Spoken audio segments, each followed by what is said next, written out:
va produire plusieurs produits. Et premièrement, on a commencé par les produits de nettoyage. Et dans les produits de nettoyage, on a jugé bon de commencer par l'eau de Javel. Parce qu'à part ça, on fait du détergent liquide et tout. On fait beaucoup de produits, mais on a jugé bon de commencer par l'eau de Javel. Et on a eu à nommer cette eau de Javel Nickel. Avec Nickel, déjà, on a déjà fait, je crois bien, là, on va faire 2 ans depuis qu'on a eu les projets. On a eu à entreprendre. On est passé de l'idée. On a eu à faire le prototype du projet et on a eu à lancer le produit sur le marché. Ouais, justement, c'est bien quand vous avez mentionné l'idée et tout. Alors, comment on peut repartir d'une idée et en créer une entreprise solide? Voilà, mesdames et messieurs, bonjour et bienvenue dans ce nouvel épisode de Talatina Podcast. Nous avons un de nos anciens invités, il s'appelle Rufus Lutomo. Lui-même va vous en dire plus sur lui. Monsieur Rufus, bonjour et merci d'avoir accepté notre invitation. Bonjour, monsieur Célestin. Ok. Merci beaucoup pour l'accueil et tout dans vos locaux. D'accord, merci beaucoup, c'est un plaisir. En fait, moi, je me dis, entre l'idée et l'entreprise, il y a un pont. Et ce pont, c'est l'action. Est-ce que ces jeunes-là agissent? Est-ce que ces jeunes-là sont prêts à passer à l'action? Avoir une idée, tu as une idée, mais plusieurs d'entre eux ont peur d'essayer, en fait. On perd de commencer et se trouvent des excuses en fait. Nous quand on a commencé, je me rappelle, on avait l'idée et tout, on s'est demandé comment faire, comment se lancer. Et quand on a une idée, on doit savoir, tu veux être un entrepreneur ou bien un commerçant. Mon collaborateur il était passé ici et il nous a donné la différence entre un commerçant et un entrepreneur. Où il a dit que le commerçant, lui c'est vendre en fait. Il prend un produit, là, il le revend et il prend sa marge bénéficiaire. Mais un entrepreneur, lui, il résout un problème. Tu dois détecter un problème. Est-ce que ton idée à toi d'abord résout un problème? Tu as vu un problème, sur base de ces problèmes, tu as une idée et ça sera par rapport à cette idée que tu auras tes gains en toi. Tu vas résoudre un problème et après tu vas gagner de l'argent à travers ça. Mais justement, quelqu'un a une idée géniale. C'est une idée révolutionnaire par exemple, peut-être. Mais non. Il veut aussi commencer et prendre des risques et actions, tout ce que vous avez parlé là. Maintenant, il ne sait pas maintenant comment ça s'est fait. Quand tu as parlé de l'action là, donc à quoi tu faisais beaucoup plus allusion? Quand je dis action, d'abord c'est commencer. Quand tu as une idée, tu dois savoir que ton idée à toi, tu n'es pas la première personne à l'avoir. Parce que il y a des gens qui ont eu cette même idée, qui sont lancés, qui ont réussi. Et il y a aussi ceux qui ont échoué, bien sûr. Et toi, tu dois commencer par faire des recherches. Tu dois commencer par... Voilà. C'est là où je voulais qu'on en arrive. C'est ça. Donc, d'abord les recherches. Ouais. Tu dois commencer par faire des recherches, en fait. Est-ce que je suis le premier à avoir ces projets? Si c'est cette idée, si oui, alors tu es le révolutionnaire, c'est toi, tu amènes une innovation. Mais si tu n'es pas le premier, tu dois chercher des gens qui ont fait ça. Ça sera sur base de leur échec que toi, tu vas te rebondir pour monter plus haut, en fait. Et nous, on a fait des recherches. Tu dois avoir la concurrence. Est-ce que cette idée, est-ce qu'il y a déjà des gens qui font ça? Ils les font comment? Tu dois en fait projeter ta vision en fait. Je vais faire ceci, comme tel. Et ils ont échoué ici, mais moi je vais faire ça pour pallier à cet échec. En fait c'est ça. Commencer par faire des recherches. Et tu vas te dire, je fais des recherches. Mais avant tout, je vais me former. Voilà. Je vais avoir des bases choses solides et tout ça. Ici, à Kinshasa, il y a des incubateurs.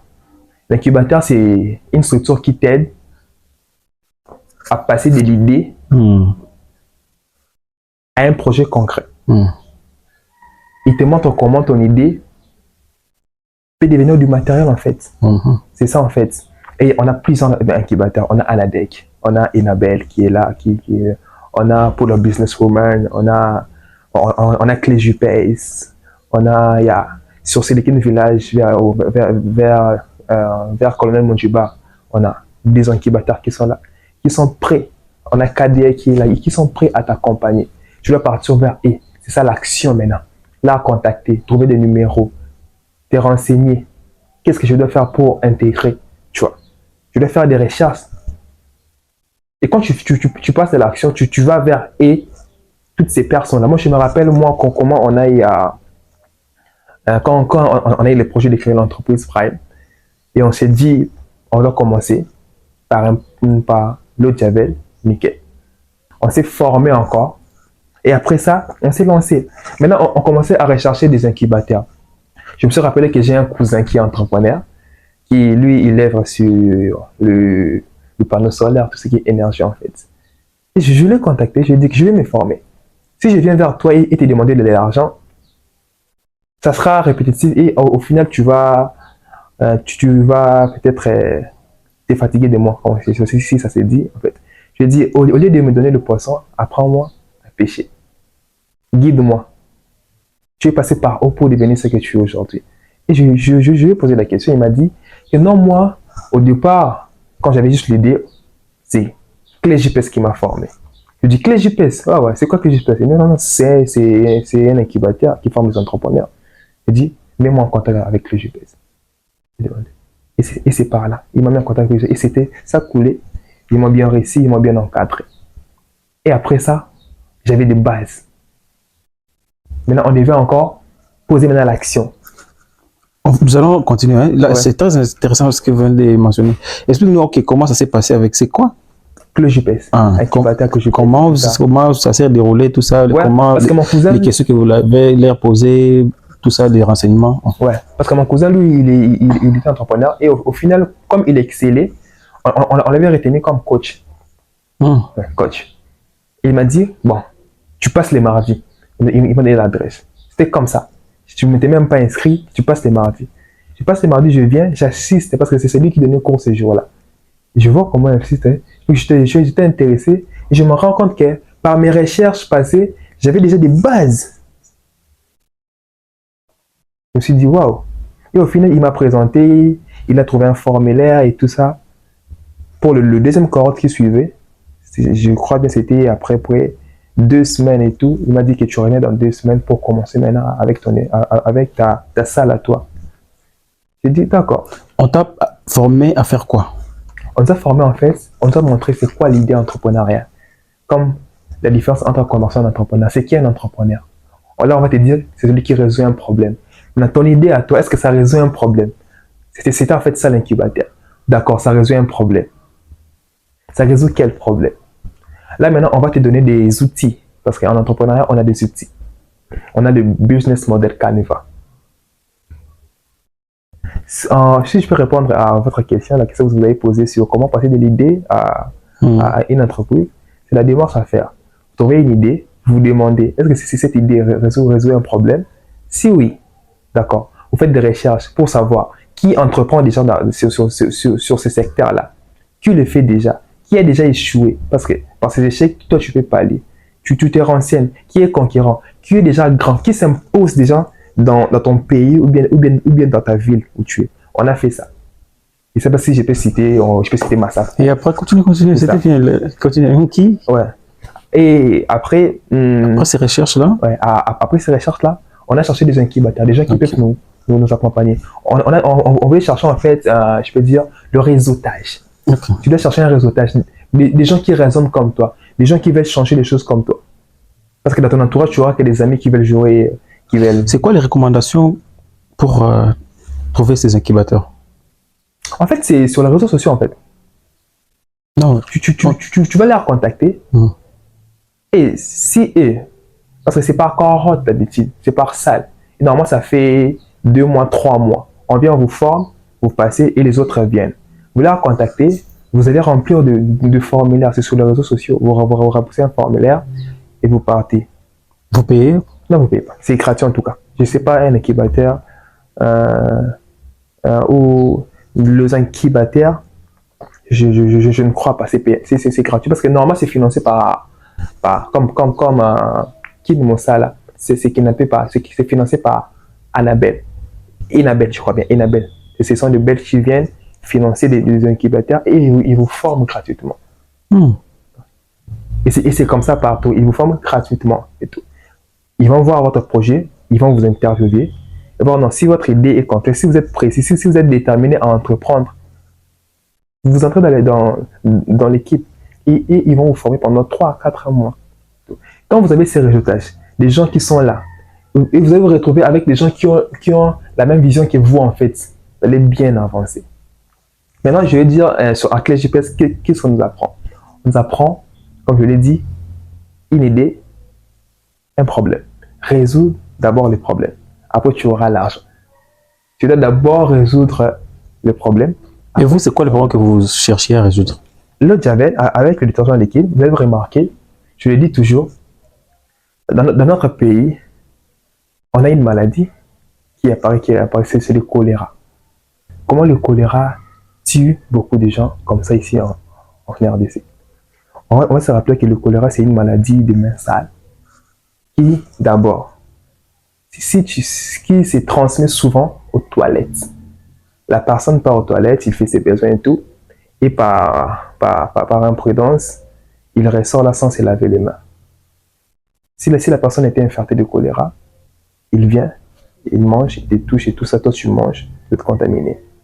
Au départ, pour moi, je dis que si nos toilettes sont très bien nettoyées, le choléra ne passera pas. Je me demande, est-ce qu'à cette époque-là, dans ce temps-là, il n'y avait pas d'eau de Javel efficace pour contrôler le choléra, pour laver les toilettes efficacement? Si, il y avait. S'il y avait, mais est-ce que, parce qu'il y a des produits qu'on nous vend, on écrit Javel, mais en fait, que ce n'est que de l'eau. Ah, donc vous voulez dire qu'il n'y avait pas? Ouais, il joue sur la quantité. Il y a des produits qui jouent sur la quantité et non la qualité. Et nous, on a vu ces problèmes-là. Tu prends un savon, tu te laves les mains, mais c'est comme si tu es juste en train de laver les microbes, donc tu humidifies les microbes. En fait, ils ne partent pas. Pourquoi? Dans ces produits-là, le contenu, on a 80% d'eau et juste 20% de produits chimiques qui peuvent tuer les microbes, en fait. Et ils les mettent moins cher. Vous pensez comme si vous avez payé un très bon Maintenant, vous faites quoi? Vous inversez? Ah, je vais vous expliquer. Ok. Vous allez voir comme si vous avez payé un bon produit en moins cher, alors il s'agit de l'eau. Et il y a des produits de bonne qualité, de très bonne qualité, mais c'est très cher pour la population congolaise. Et il y a de ceux qui, maintenant, qui veulent pallier à cela, qui préfèrent payer juste un sabbat et tout, qui partent laver les toilettes, alors que ça n'a pas vraiment d'impact direct sur la désinfection. Par manque de moyens, ils n'arrivent pas à bien nettoyer leurs toilettes. Nous, maintenant, on vient mettre l'équilibre dans ça. On met la qualité et un prix abordable. C'est ça vraiment le problème. Et deuxièmement, on a vu, il y a un problème ici à Kinshasa sur la Javel. On dit souvent, Javel, il y a poussière. Moi, je me demande, est-ce que Javel, la poussière, est-ce que c'est vraiment ça qu'on appelle Javel, la poussière? Mais est-ce que c'est vraiment ça qu'on appelle Javel, la poussière? Parce que ce qu'ils utilisent là, c'est en blanc comme ça, je ne sais pas si vous connaissez ça, c'est de l'hypochlorite de calcium. C'est juste un intrant pour fabriquer l'eau de Javel. Moi, j'imagine qu'une personne veut du thé, tu prends juste de l'eau, tu mets du sucre, tu donnes c'est du thé. Non, on doit rassembler tous les éléments pour faire du thé. C'est ça. Ce n'est pas l'eau de Javel, ça. C'est juste un intrant pour fabriquer l'eau de Javel. Et souvent, c'est corrosif pour la peau. Normalement, à chaque fois, ils payent ça, ils prennent ça, ils inhalent ça, ils touchent, ça brûle la main, ça trouve des habits. C'est un problème. Et tout ça, na maï et ziki. Pourquoi? Alors qu'avec l'eau de Javel, nickel, vous allez utiliser et réutiliser, votre habit sera nickel. Et quand vous parlez de microbes et tout ça, est-ce que c'est testé, vous avez testé ça en laboratoire? Pardon? Votre produit, vous avez mentionné les microbes, tout ça, Oui, il y a beaucoup de produits dans les marchés qui ne tuent pas les microbes et tout. Oui. Et qu'est-ce qui fait croire maintenant que les vôtres tuent les microbes? Bien sûr. On a eu affaire au départ, je vous dis que mon collaborateur, si je peux le mentionner, son père, c'est un chimiste. Son père, c'est un chimiste. D'abord, c'est lui-même qui nous a pris des bases. Après, on est parti se former. Mais les autres aussi, si moi aussi je vais faire un produit comme ça, je vais aussi faire appel à un chimiste. Mais ici, nous, au Congo, il y a des produits qui ne sont pas certifiés. Même pas. Ils ne sont pas certifiés. Ils créent leurs produits. On dit que nous, on est encore certifiés. On a encore une start-up en avance. Mais il y a des produits qui, déjà, ils ont une grande, Nous allons arriver là-bas. Ok, oui, continue. ouais, ils ont une grande distribution déjà, mais qui n'arrivent pas à certifier leurs produits. Ils ne veulent pas, parce que peut-être que ça coûte, peut-être que leur produit ne sera jamais accepté, et peut-être qu'ils passent par des corruptions pour qu'on leur laisse travailler librement, en fait. Et leurs produits, en fait, si vous voyez, vous essayez de nettoyer, ça ne fait complètement rien. Vous mettez l'habit, le tissu blanc, votre linge blanc et tout, et le linge blanc ne, ne blanchit pas, en fait. La saleté est toujours là. Mais alors que vous avez payé ça au supermarché. Mais alors qu'il y a des produits comme nickel et tout, où vous ne serez jamais dessus. Vous prenez deux bouchons de Javel, vous mettez dans 5 litres d'eau, juste 5 litres d'eau, avec deux bouchons, juste deux bouchons. Vous mettez pendant 15 minutes, et vous allez voir le résultat. Ça prouve suffisamment que leur produit est. C'est les intrants, le produit chimique dans l'eau de Javel est tellement petit, c'est dilué dans beaucoup de quantité d'eau, en fait. Qu'est-ce qui différencie votre et celui des autres là, les produits Javel? D'abord, c'est par le résultat. Si les résultats, on peut pas en mettre deux seaux comme ça, on met 5 litres d'eau. On met deux bouchons d'eau ici, deux bouchons d'eau de Javel ici. On met le linge blanc, le linge blanc sale. Après 15 minutes, on va remonter. Vous allez voir la différence. On va voir qu'ici, ça n'a pas agi. Et peut-être, si on met deux bouchons d'eau ici, on met le Javel à poussière ici, on voit que l'habit peut se brûler ici, mais ici, c'était toujours intact. Tu as parlé de la certification des produits. Comment ça se passe? Voilà, jusque-là, on n'a vraiment pas encore fait de... Non, genre comment, si quelqu'un peut certifier son produit, quelles sont les procédures à suivre? Pour le produit